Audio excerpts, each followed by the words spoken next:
গোল গোল গোল ধূমকেতু ফুটবল একাদশ বিজয় লাভ করলেন 4 গোলের ব্যবধানে।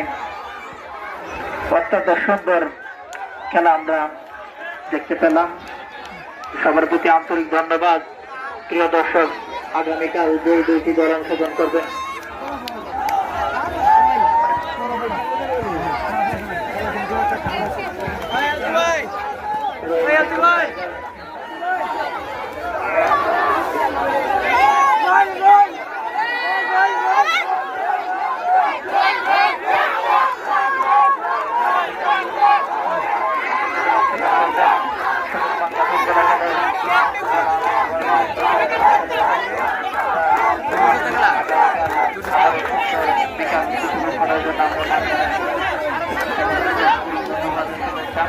আমরা আগামীকাল আবারও মাঠে আসবো।